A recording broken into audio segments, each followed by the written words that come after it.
ضابطوں پر عمل کریں، وہاں کے قوانین پر عمل کریں. جو ویزا آپ کے پاس ہے اس ویزے کے اوپر آپ جو ہے اپنا کام کریں، بجائے اس کے کہ آپ کے پاس کوئی ویزا اور ہو، کام کہیں اور کر رہے ہوں، اور پھر جو مشکلات پیدا ہوتی ہیں وہ سفارتخانے کے لیے بھی بہت مشکل ہوتا ہے. اسی طرح جو باقی اس وقت پاکستان میں الحمدللہ وزیر اعظم پاکستان میاں شہباز شریف صاحب کے حکم پر قومی پیغام امن کمیٹی قائم کی گئی ہے، بین المسالک بین المذاہب ہم آہنگی کے لیے پیغام پاکستان کو گراس روٹ لیول پر کس طرح جو ہے اس کو عملی طور پر کیسے نافذ کیا جائے. اور آپ نے دیکھا ہے کہ پچھلے 1 ماہ کے اندر قومی پیغام امن کمیٹی کے پلیٹ فارم سے بہت ساری محنت ہوئی ہے.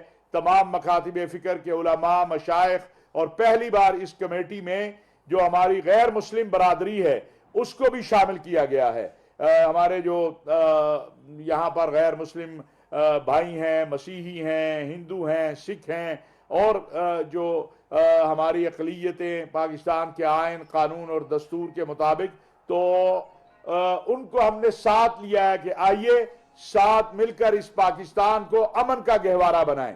پاکستان کے مذہبی طبقے نے، پاکستان کے علماء مشائخ نے ایک بہت بڑا کام کیا پیغام پاکستان کی صورت میں، جو ایک ایسا بیانیہ ہے، ایسا فتویٰ ہے، ایسا ضابطہ اخلاق ہے کہ جس کو پورے دنیا میں اپریشیٹ کیا جا رہا ہے، پورے عالم اسلام میں اس کی تحسین ہو رہی ہے.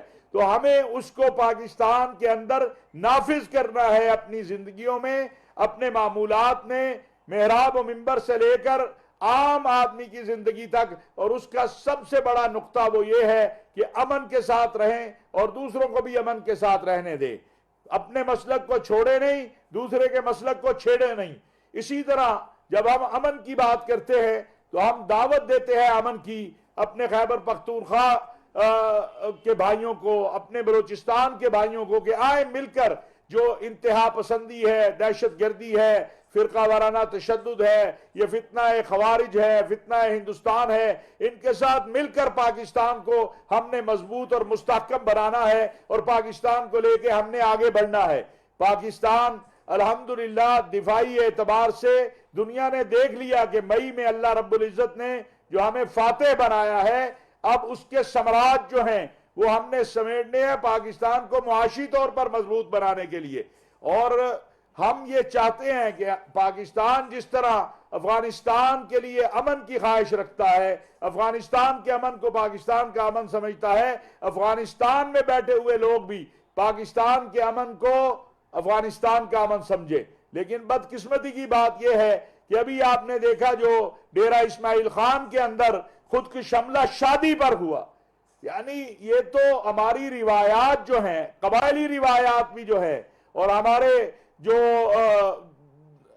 اخلاقی اور سماجی روایات ہیں اس میں یہ ہوتا ہے کہ شادی یا اموات کے اوپر جو ہے وہ دشمن بھی ایک دوسرے پر حملہ آور نہیں ہوتے. لیکن آپ نے دیکھا شادی کی تقریب کو خودکش جو ہے وہاں حملہ ہوا، اور وہ خودکش حملہ آور بھی افغانی تھا، افغانستان سے جو ہے اس کا تعلق تھا.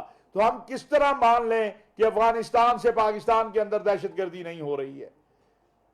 75% جو حملے پاکستان میں ہوئے ہیں وہ افغانستان سے لوگ آئے ہیں یا ان کا تعلق افغانستان سے ہے. تو افغان عبوری حکومت سے بھی ہمارا یہ کہنا ہے کہ آپ اپنی سرزمین کو پاکستان کے خلاف استعمال ہونے سے روکیے. اپنے آپ جو اصلاحات لا رہے ہیں اسلام کے نام کے اوپر، جس طرح ان کا اسلام سے کوئی تعلق نہیں ہے، اسی طرح اس دہشت گردی کا بھی اسلام سے کوئی تعلق نہیں ہے. رسول اکرم صلی اللہ علیہ وسلم جب اس دنیا میں تشریف لائے تو آپ کی آمد کے مقاصد میں تھے، سب سے بڑا مقصد جو تھا وہ Foreign Affairs. I'll begin with the roundup of over the past 2 weeks.